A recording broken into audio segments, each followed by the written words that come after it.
realized the other day that I apparently, since I haven't watched anything WWE for 2 weeks, except for the promo where CM Punk revealed that Paul Heyman's favor that was owed to him was that Paul Heyman would be in his corner at WrestleMania 41.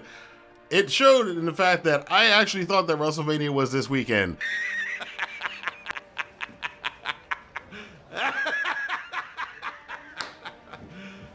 You serious? But since it isn't, and I'll explain why that is later, but since it isn't, I wanted to do something a little bit different since I see a lot of prediction videos and people telling WWE how they should book the event and all that kind of silly bullshit like that. We're not going to do that in this video. What I'm actually going to do is, as a pro wrestling fan who is a casual observer, watcher of WWE, I'm going to talk about the 3 things that somebody like me, who is more on the pro wrestling side than the sports entertainment side, but appreciates the fact that WWE's actually been really good for about 3 years now. I'm going to give you what I see as a casual fan as the things I'm looking forward to WrestleMania 41 this year. And it's going to be a short list, but we're going to talk about why these things appeal to me in this conversation. And maybe you agree, maybe you don't. If you have things that you're looking forward to for WrestleMania this year, or things you're not looking forward to at WrestleMania 41 this year, hit that comment box below and let me know what you guys think, what your impressions are. But I'm going to talk about the number one thing, well, not the number one thing, the first thing on the list we're going to talk about is something that I just really came around to, and that is the women's championship match between Tiffany Stratton and Charlotte Flair, which, again, having not really paid that much attention to WWE over the last 2 weeks, I completely missed this whole SmackDown debacle. I saw stuff about it, didn't really read too much into it. I watched the promo over the weekend, as I'm like, yeah, I need to catch up with what's going on in WWE because I don't even know when WrestleMania is. So I caught up this weekend, and that thing, I have to say, my comments on the SmackDown promos, especially the in-ring one with Wade Barrett, where they went off script, that was hard to watch, but it was great to watch. It literally is the wrestling equivalent of watching a train wreck. First off, neither one of them are really particularly great on promos, but the crowd, which is a Chicago crowd, so you know how they do, but the crowd was decidedly not for Charlotte. She's supposed to be the heel in the story anyway, so that's perfect. And Stratton, even though she got some zingers in there, you could tell she got nervous at certain points and started stumbling over her words a little bit, which then led to Charlotte mocking the way she talked, which then led to things escalating from there. You could even see Wade Barrett kind of giggling about it in the middle of the ring. But the line about how Charlotte is, I think she's 4-3 at WrestleMania, but she's 0-3 in marriages. Because her and Andrade, again, something you guys actually let me know about this. I try not to pay attention to wrestlers' personal life stuff, but I kind of heard that her and Andrade weren't a thing anymore. They apparently got a divorce. This is apparently Charlotte's 3rd divorce. Stratton also had cooked her on social media recently for her face, which I hadn't seen Charlotte for a while until this promo, and I didn't know it was Charlotte because she does not look the same. She does not look the same. So there's a lot baked into this. I might dive into it when we do our review of WrestleMania next weekend, when it actually does happen. But that is now a match. And look, whatever happened with it, whether it was shoot or work or whatever, I will say that it has now made me interested in seeing this match, because now I want to see what happens in the match. Because everybody is now going to be watching this match looking for every little stiff shot that they are going to give each other, and people are going to be looking and holding their breath in case something that's not supposed to happen happens, which, to be honest, is when wrestling is at its most interesting. When you don't know what is kayfabe, what is shoot, that is what wrestling, in my opinion, that's when wrestling's at its greatest as far as storytelling is concerned. This is another thing now, and this is what wrestling will always do. It will always find new ways to make you think things are shoots that are works and works that are shoots.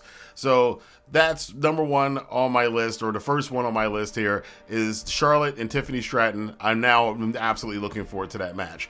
The rest of the show, the second thing I'm looking forward to, is Penta and guys like that being at a WrestleMania. Everybody who's came over from the Indies, who came over from AEW, who came over from wherever, all of them being able to get their first WrestleManias. That is probably one of the top things on the list for any wrestler in any other company. If you are going to WrestleMania, that's one of the things that you're thinking about, like, I'm going to be on a WrestleMania. No matter what you think about WWE, even when WWE is terrible, it's still WrestleMania. So it's a fun thing to be a part of. I'm excited for Penta. I'm excited for everybody else who's getting, Penta in particular, but everybody else who's getting their first WrestleMania. I'm very happy for them for that, and I'm looking forward to seeing each of the debuts, the WrestleMania debuts, which is always a great thing to see somebody do that in their career. Third thing I'm going to talk about, and these are pretty much obvious ones, number 3 and number 4 are, we'll just do them together, the main events. 3 and 4 are the main events. It's the night one's main event, CM Punk, Roman Reigns, Seth Rollins with Paul Heyman in someone's corner as the main event. CM Punk getting his first main event. The tears were flowing. Seth Rollins was hating on him, and Roman was kind of like, yeah, this is all because of me, though, which is true. It's true. It's Punk wrestled The Undertaker and didn't get a main event at WrestleMania, but he wrestles Roman in a triple threat match in the right year at the right time, and he's got himself a WrestleMania main event. Whether or not CM Punk's going to win this match, I don't know. In fact, the winner of this match, winning this match, I think is almost secondary to anything else. This is a pure storyline match. There's nothing on the line. There's no championship on the line. There's no number one contendership on the line. There's no shot at a championship on the line. There's no money on the line. And there's no retirement, no career on the line. No stipulation like that. It is simply a triple threat match between a group of people who are tied together. Part of me kind of thinks that this, if things had been different and it was Jon Moxley who had gone back to WWE, that this probably would have been the Shield main event, which is a thing that could still happen in the future. Whoever knows with the way wrestling goes. I wouldn't rule that out at all. But Punk being in here, who was allegedly the leader of the Shield, even though his association with the Shield was very short, that is part of WWE canon.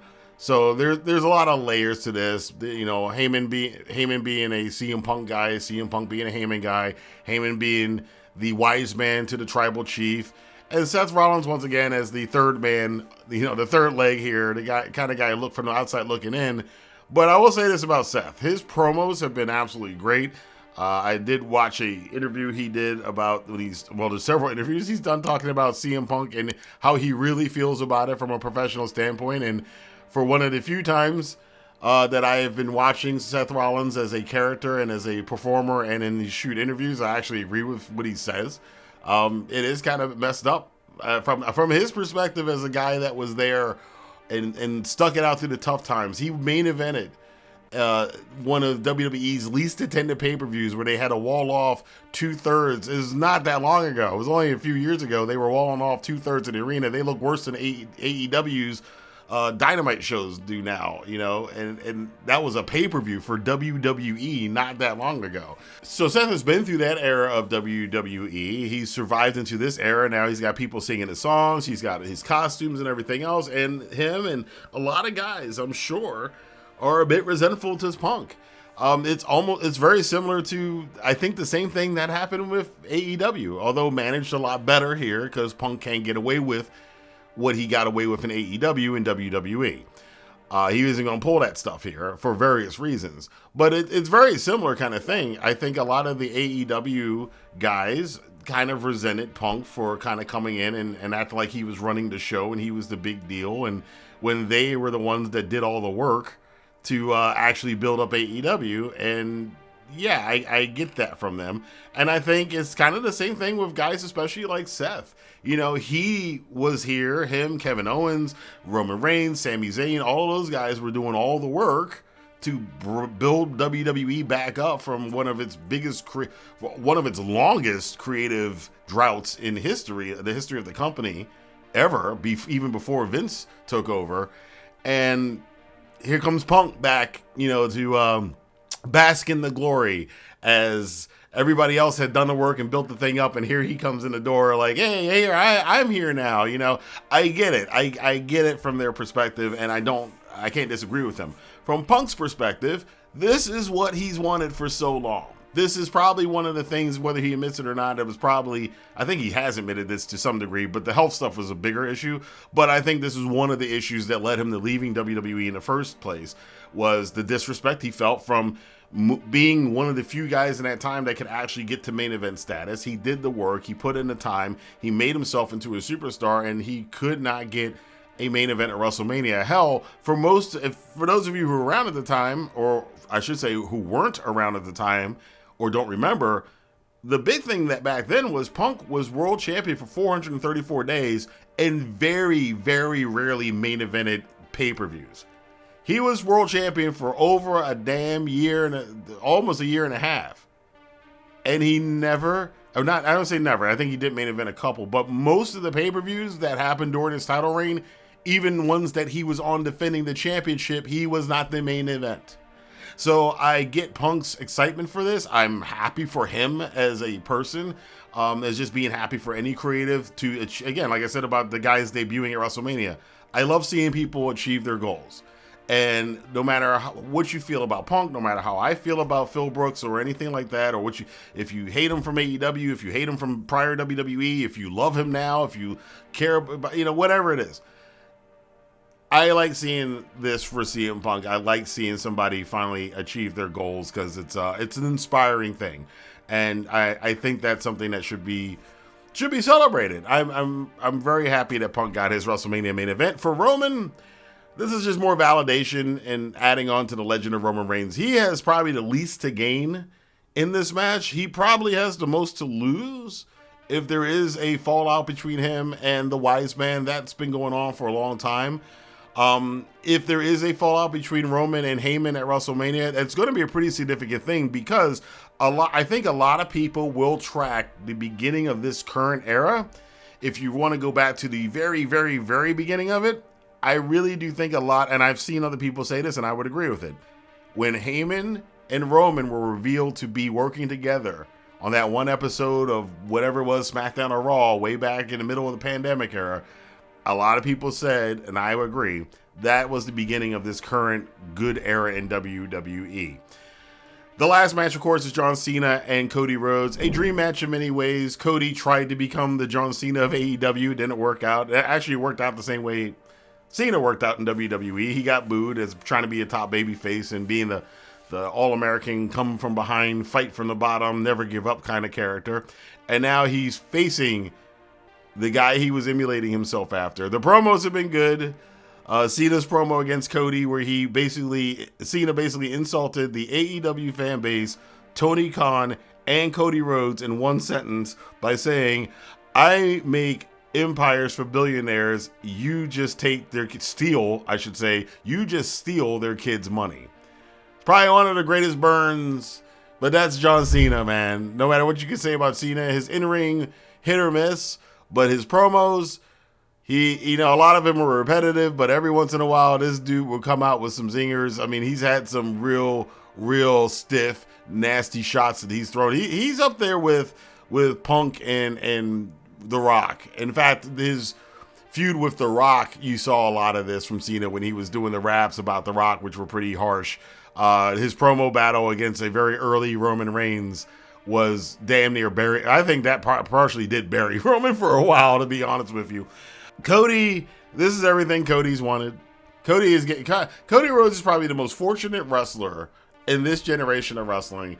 He left WWE, went on to Independence, went to New Japan, went to Ring of Honor, built up his career, built it up so much that he then started making money without being in WWE. Then he started a whole new company. And now he went back to WWE, got the hero's welcome, even though he was like an enemy number 1 or number 2 for the WWE fan base for a good 3 or 4 years. And then he's now become their biggest star. He's wrestling his idol, the guy he patterned some of his character after. And it's in the main event at a WrestleMania in front of a extremely large crowd, and probably will be one of the most watched WrestleManias of all time, in the middle of one of the most impactful angles of this era. The angle that some of us thought we'd never see, John Cena turning heel. There's a lot in this WrestleMania, but I will say this, after looking at the rest of the card, those are the things I'm looking forward to the most. I do fear that, it's a 2-day WrestleMania. Hopefully the rest of the show is entertaining. WWE has its usual issues with its pay-per-views, premium live events, big events, or whatever, which is 10 minutes of commercials between every little segment. So, mentally preparing for that, but hopefully we get some good matches. Hopefully, I think we're definitely going to get some amazing moments, which is what WrestleMania is really about. And we'll see how this all shakes out. I have seen some people complain about the build for certain people. The unfortunate injury to Kevin Owens is like I said, unfortunate. And, hey, who's going to steal the show? That's kind of the thing, too, for WrestleMania. WrestleMania has been good.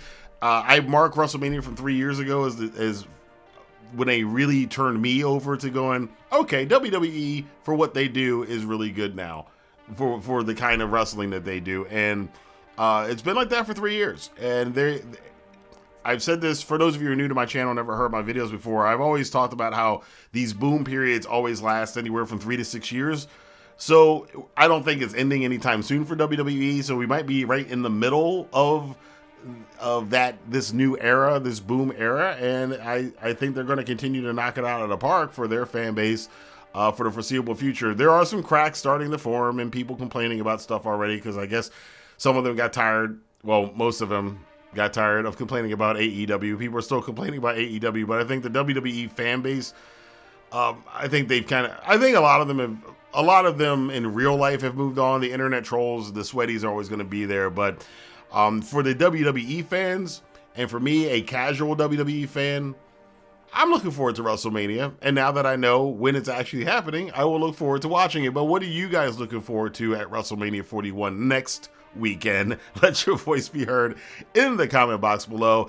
If you like this video, please hit the like button, subscribe button, and notification bell. And be sure to share this video on Twitter, Facebook, Instagram, Reddit, wherever you talk about sports, entertainment, and WWE. I will see you guys here. We got a lot more to talk about in the wrestling world over on the entertainment channel. We have a review of the Black Mirror series on Netflix. And at some point in time, I will finish Soul Reaver 1 on the gaming channel. But until then, I'll see you guys here for more news, rumors, and reviews on the Rantin' Review Pro Wrestling. Have a good day.